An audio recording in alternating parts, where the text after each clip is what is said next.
Welcome to Catch Her Spark with Jen Maldonado. These are conversations with women who are building meaningful careers, stepping into leadership, and designing life on their own. Hi, everyone. Oh my God. Today we have a lot to talk about because, especially in the health areas, some of the most dangerous health conditions are the ones people don't feel until it's too late, right? Like high blood pressure is one of them. It's often silent, overlooked, and in many cases, not managed as well as we think. In today's conversation with someone who has spent her career working at the center of that problem, Dr. Shawna Nesbitt. She's a physician, researcher, and executive, and she specializes in hypertension, particularly, you know me, the complex cases that don't respond to standard treatment. And one of the things that I love about Dr. Shawna is her work doesn't stop at the clinical level. She operates systems, she expands, she serves as a leader in different roles that shape how healthcare is delivered and how opportunities are created and pretty much how disparities are addressed. So, and through the clinical trials, national leadership roles, and ongoing research, she's been part of the conversation shaping how we understand and treat one of the most widespread health challenges today. And not only that, she has a great perspective of what is important in her life, and she's looking forward to share with you because she's an entire inspiration leader, smart woman. So today we're going to explore that. So welcome, Dr. Shawna. How are you today? I am so well. Thank you, Jen, for having me on the podcast. And I'm excited about the opportunity to share some of my insights and, things with other women. Yes, I mean, you are in one of those fields that it can be very complex. And can you explain us exactly what do you do? Sure. So, mainly my clinical focus is around people who have difficult to manage hypertension. Um, Hypertension is near and dear to me because as a young person growing up, my entire family had high blood pressure. That was the reason they were all seeing doctors. No one ever talked about it being under control, but they were all seeing somebody and not consistent with their medicines or dietary changes. And the consequences were real from that. I could see that. So that really drove me into medicine at the very start. I did not expect that I would be able to focus in that area so directly. However, as time went through, it really made itself available to me that I could lean into my passion, lean into where I wanted to have impact. And I've been blessed to be able to do that. So I focus now clinically and taking care of patients, mostly who are referred to me or even by self-referral, who have really tough hypertension that they can't figure out what to do next, or the medications are just not working.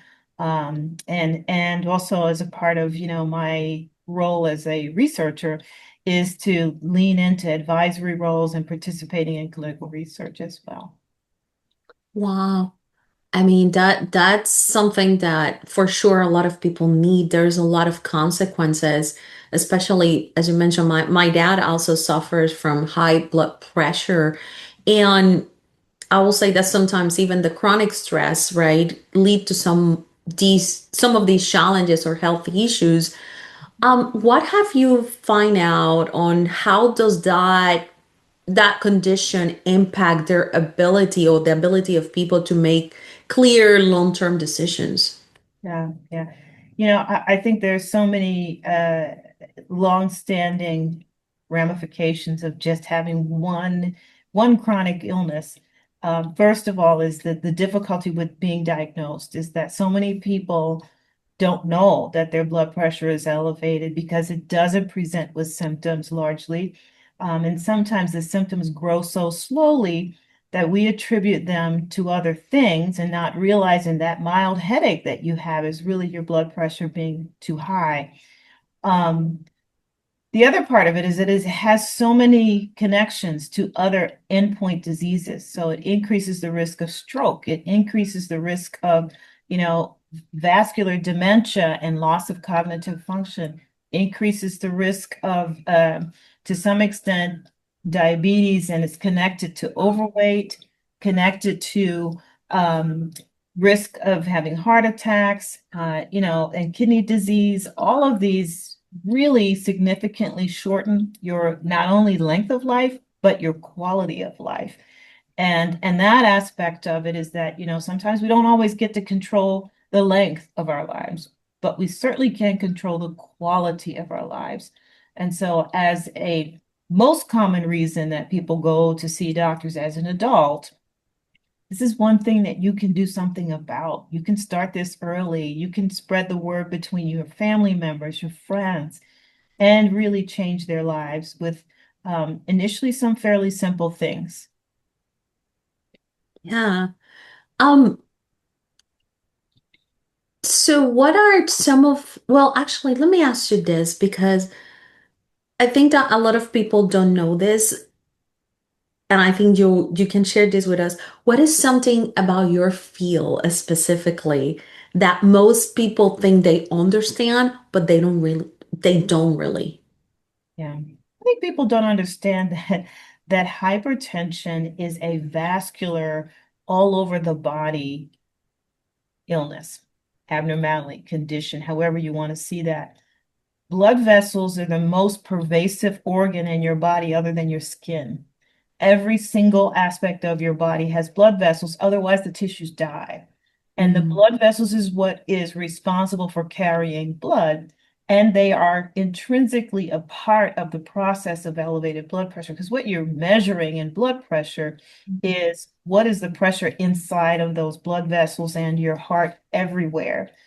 So to think that you could treat this like an infection that comes and you treat it with antibiotics and it's gone is not the truth, and it is a failed assumption. It is something that grows with you. And as we age, it is going to change. Why? Because blood vessels are changing, organs are growing older with you. And some of those natural aging processes lead to higher blood pressures. And if we're not careful, we just miss that opportunity. So thinking about it as a not a static condition, but as a moving condition, moving with you as your life changes, so is your blood vasculature. And keeping track of that really matters because it gives you the best chance to really get ahead of it. I love that. Get ahead of it. Yeah, Be proactive. yeah, yeah, yes. Well, now that you mentioned that, what's been on your mind lately in your work, since you mentioned this too, that people are not talking about yet?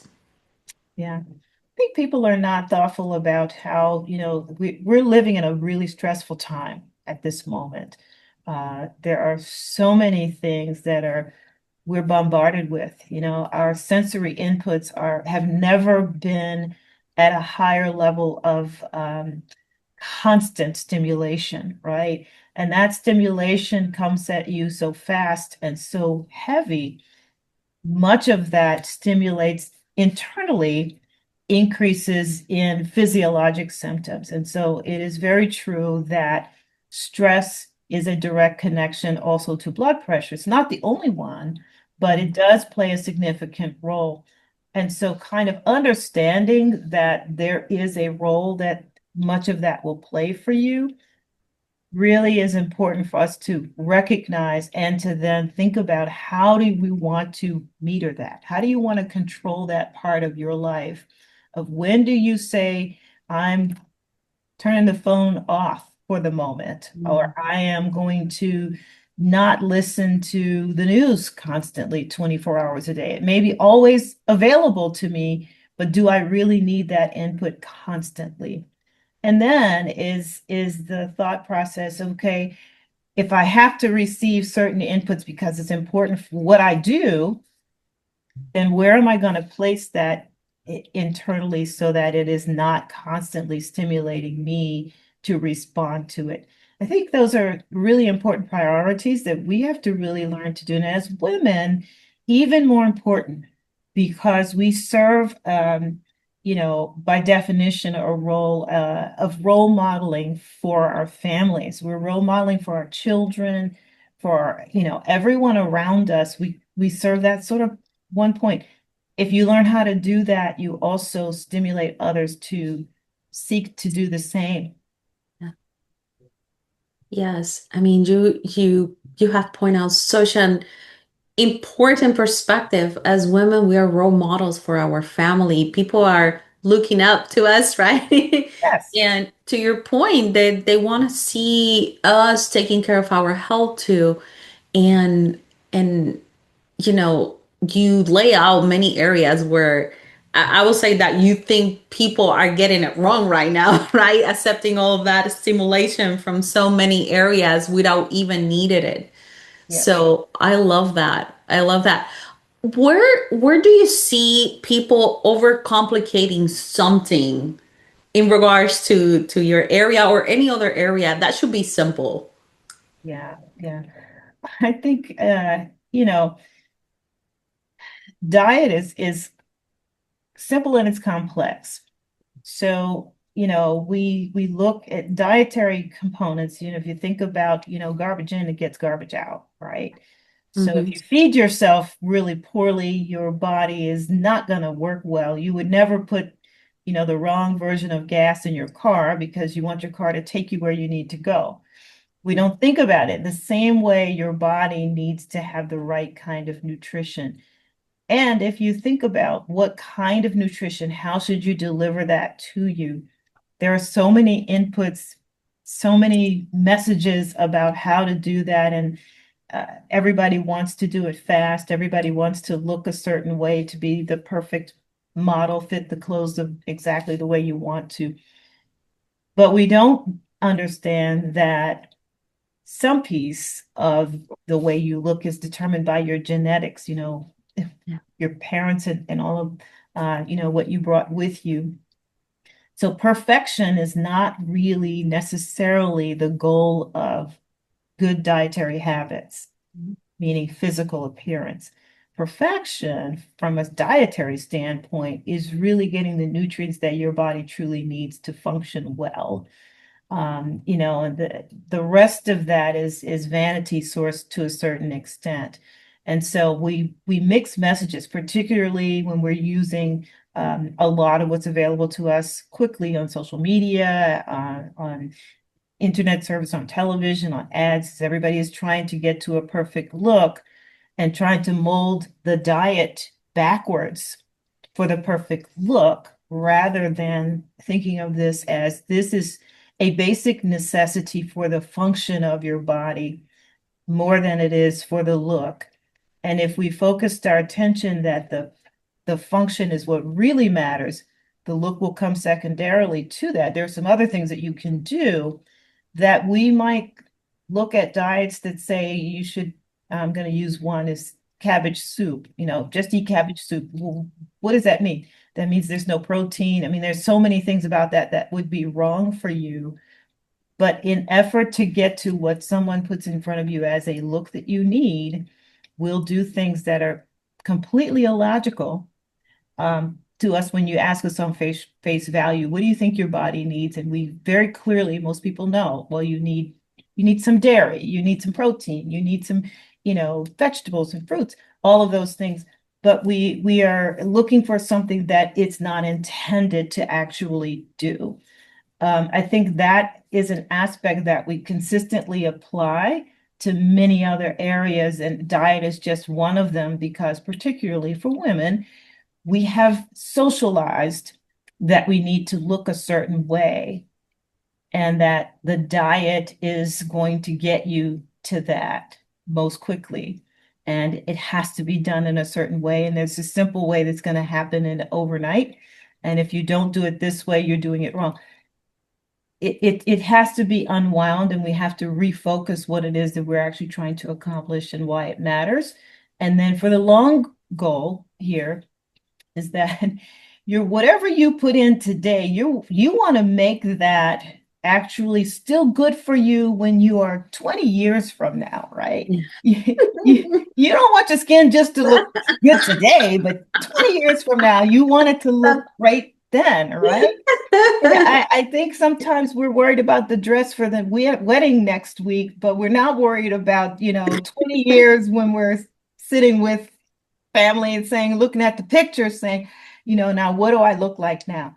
That Yeah. I think is a necessary piece of it. The same goes for exercise, is to connect exercise with it. This is a very important part of it, is how you, really train and protect this fantastic temple that we have been given custody of for a brief time.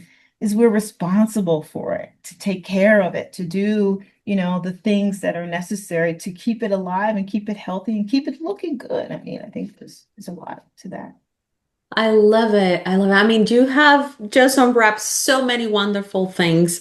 One of the things I want to point out is, which I love, and I see that more and more, that more women doctors that are looking medicine and conditions as a whole, they are bringing seriously the concept of nutrition as something to make our bodies work and function how they supposed to, not only today but in the long term. And from neuroplasticity to hypertension to every Yeah. condition, the foundation is nutrition. And to your point, like, so many people still not making those changes or talking about how can I move forward. And I will say that a lot of women know what to do. But to Yeah. your point, they to step up and see it, what do I really want to do with my diet? Not only look pretty in the dress or how I'm expected to look, but bring this body, this temple, how you express it, to where Yeah. it's supposed to be. So today, tomorrow, in the future, 20 years from now, they're good. Because I also know that for you, it's very important, the impact and the legacy, right? Not only today. So tell us about that area of your life and the impact, because you bring an amazing perspective when it comes to Dr. Shawna. Well, so, I told you that my initial thought process was around hypertension for personal reasons. And I view that as how I view my impact and what I thought it would be. It's that my impact I thought would be in my own community, seeing, patients, taking care of them to improve the quality of their lives. And as I experienced training and mentorship, mentors reflected back to me on that statement to say, you have a passion for this. Why are you not pursuing this as a specific focus? Which led me to hypertension and cardiovascular disease as a more clear focus, to be really more effective and better trained at it and to understand it better. And that's how I got into clinical research and public health. And um, as I did that, I came to realize that impact wasn't just people that I could touch. Impact was people that I would never touch. And so research really gave me that capacity to be able to do things that have a long lasting and a more embedded effect. Mm. Long story short, that gave me, a part of my career that I would never want to give up. It's an important part of it.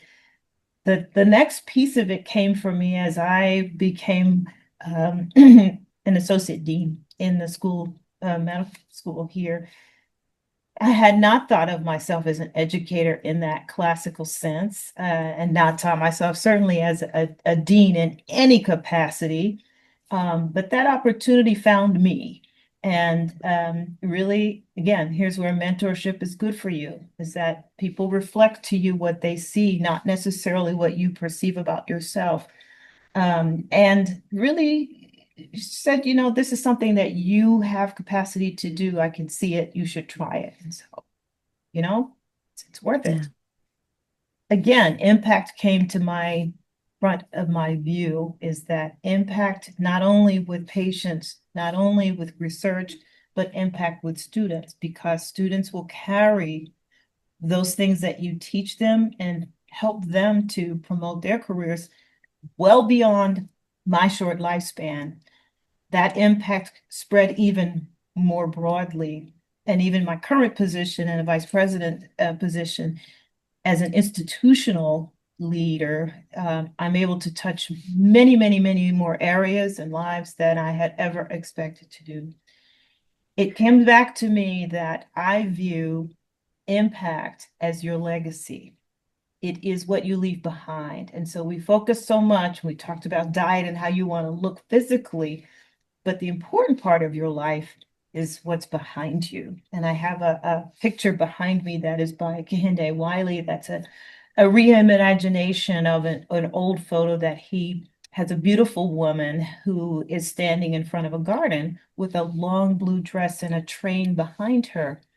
I love that picture because it's a reminder to me that what matters most is what's behind you. What are you leaving behind? What's your legacy? What's your impact that you have left for the world to know that you've done something, that you've been here?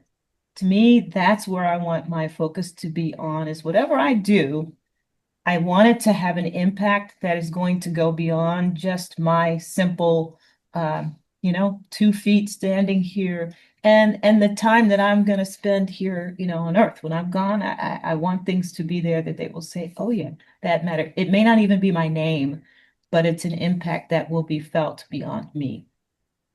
I love that. I mean, I think that that's so critical for, especially for women, that we tend to do things differently. And when I say that, I mean when we are doing things, we're doing it with intention and a mission. And normally is, to your point, what we're going to leave behind as a legacy for the future of our families, our friends, and it has become a topic that women are speaking about a lot.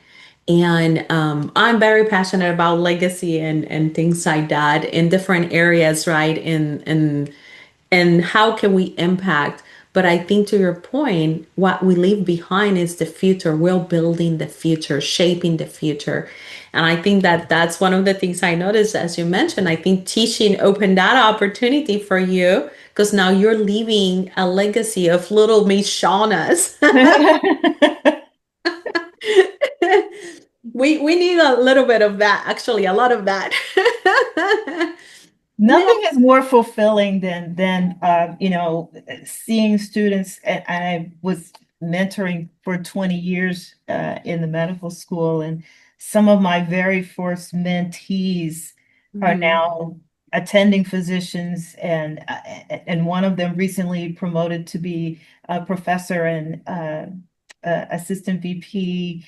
And you see them and you say, oh my, I remember when you first came to medical school. I've met you on the very first day, and now here you are.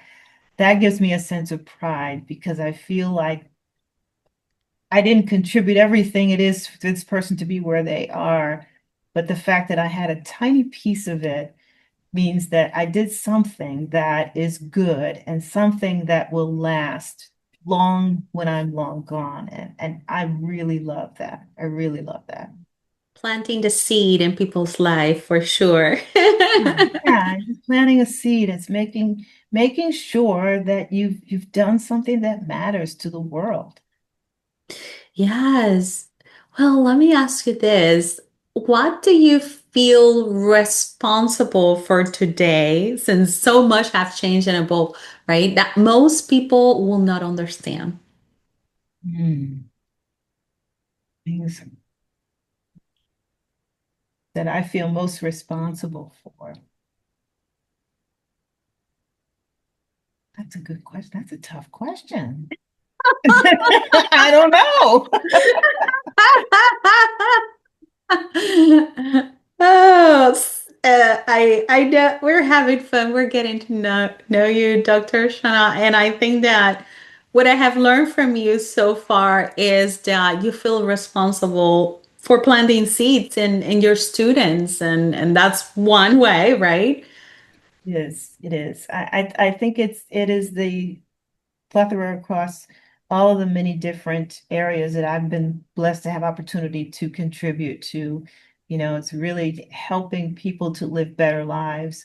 It's helping people to have greater longevity and quality of life that they want to spend with their families. Some of my 98-year-olds and 97-year-olds who come in and we hug each other, and they share that, they understand that life is limited, but the Mhm. fact that they've been able to live a better life and have more time with their family to do what they really enjoy, and they're thankful for that. And they thank me, but I thank God for the ability to have an impact that can give that to somebody, because I think that is very important, is to be able to say that, I've contributed to the world of science that made it didn't maybe necessarily answer all of the questions, but it provided a piece of evidence that led the next person to do the next thing and then the next thing, which is how we achieve things, great things in science is as we build on each other and we connect,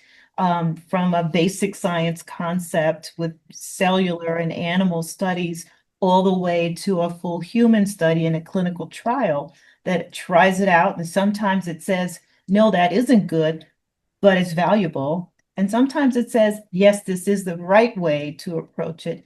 But all of these things are valuable to our ability to understand the world, how we move, how we advance, and what's our next great thing that's going to happen. It all comes together in one big ball of innovation and success, and it's how we move forward. Yes, yeah, leaving those seeds again for the Leaving future things generation. behind. It's breadcrumbs. There It's you all go. the breadcrumbs that you leave behind. The other part Yeah. of my life that is most important to me is family. Is Yeah. that as an essential part of who I am and Mhm. what I want, what's important to me, how I live my own personal life, is that my daughter, my husband, mom and sister siblings, they are incredibly important to me, and making sure I have the space and time to really build into my life that, again, my own personal circle is affected by the impact is critically important. It helps to me to feel fulfilled. Yes, 100%. I mean, family's critical and especially it's part of our legacy too. Now, I have this question for you because you are high performing women, a lot of executive professional women live in this world where they have to make decisions and they have to balance these things and take new approaches. What is one advice for them when they're trying to manage so much in their lives, including the fact that you end up dealing with their stress if they don't take care of themselves, right? Right. I I really, one of the things I have learned along the way is to be patient, Mm, is to listen. Be patient with yourself, be patient with others. Is really give people room to agree with you and to disagree with you. And then give yourself enough time to digest what those things mean, mm, because we're not always right, and mm, but we have perspective that is rooted in some experience of our own, and mm, appreciate, so does the other person. Their view and opinion is rooted in something else that they have learned or experienced as well. Somewhere in the middle is going to be the right way to go. I think when we give ourselves time, we are much better at responding and finding a compromise to what that's going to look like, at the end of the day. I think I am, probably people would perceive me to be a quiet person in meetings, because I spend a lot more time listening than I do being the first person to speak. And I used to worry about that because I used to feel like, oh, wow, they're going to see me as, I'm just a prop, a woman here in the meeting, and I don't have anything important to say, and maybe I'm not paying attention. All of those things that we worry about that are negative inputs for Mhm. ourselves, because you're feeding yourself negativity to say, oh no, you have to do this because this is what they think of you, and it's all negative. On the other hand, if you've watched men in the room who don't speak loudly or most boastfully, no one assumes that of them. They assume that they must be contemplating and deep thinkers. Two totally different aspects and expressions for no good reason, right? And I had to let go of those thoughts and really give myself the room to be me, to be Yeah. who I am and use my skills. I think I'm a good listener, and those listening skills gives me the ability to then take what I've heard and come back and have an impact with what I'm going to say, rather than just spitting out something just to say something. Is when I'm ready to actually give a response, then my response means something rather than I'm just talking to be heard in the front of a room. And I think everybody deserves, some people are just naturally verbose individuals, and there's nothing wrong with that. You are Yeah. who you are, and you're shaped that way for a reason. I think you have to lean into who you are as an individual and bring that person, those skill sets to everything that you do. And as a leader, using all of those things is what will make you excellent. It isn't just going to be, learning the book knowledge or learning, some practiced skill. It's going to be learning using the same things that you learned in grandma's kitchen about how to manage people and how she thought of things and how she approached things that are just part of you.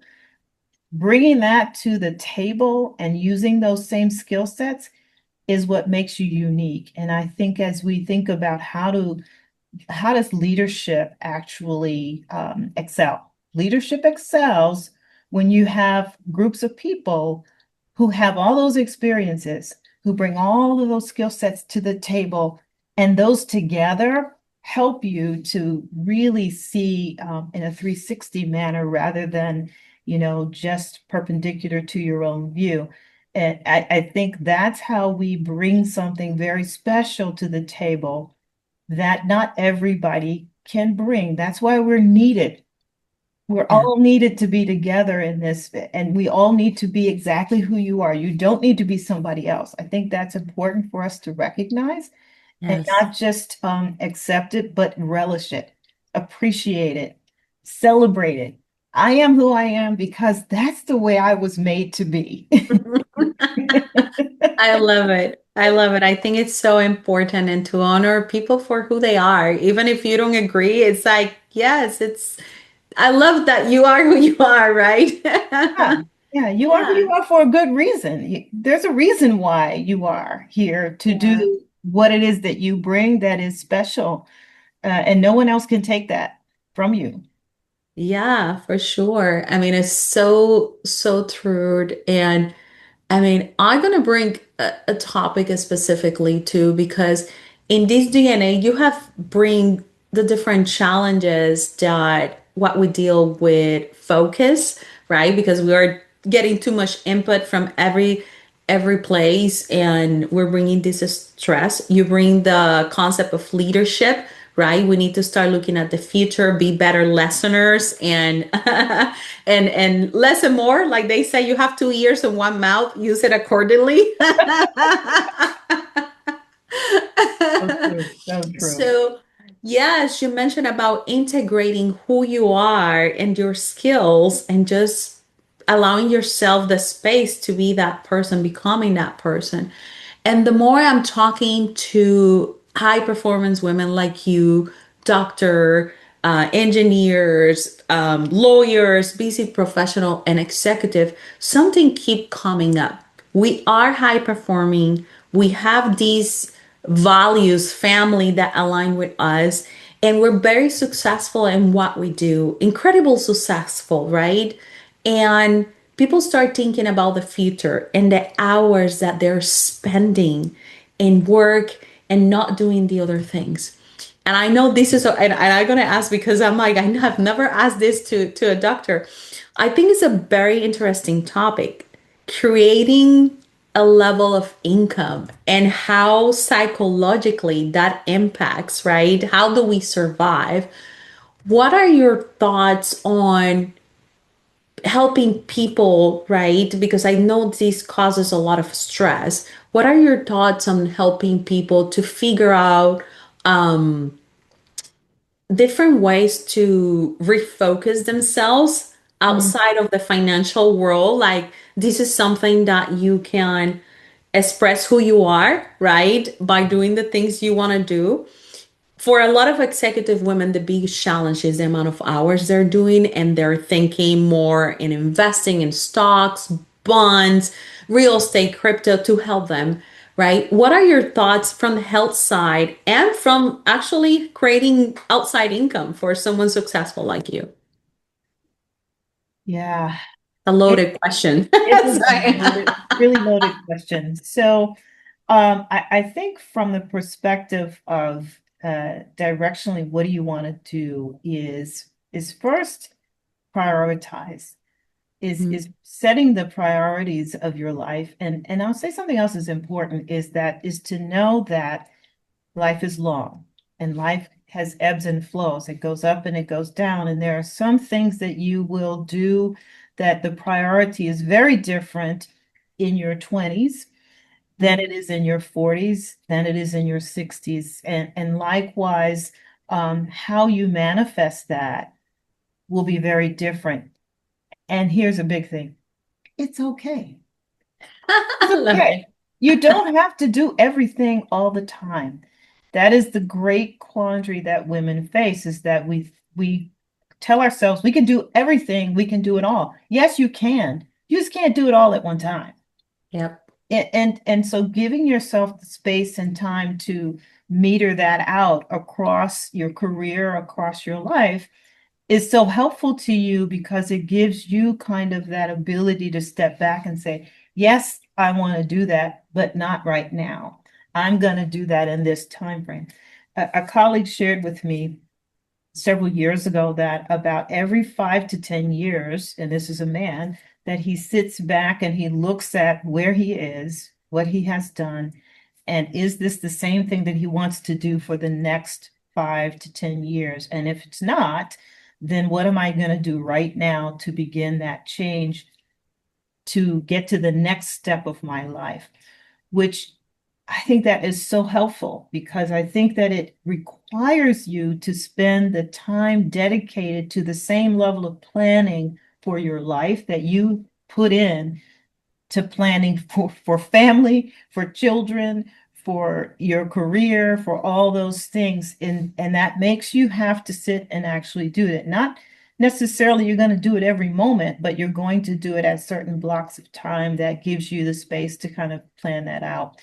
I think if you do that aspect of it with the priorities in mind, it gives you space to think about. I'm perhaps in my younger years going to focus on career building and or perhaps finance is your primary goal at that point. I'm going to build up to a certain level and then I'll give myself a plateau to do something different.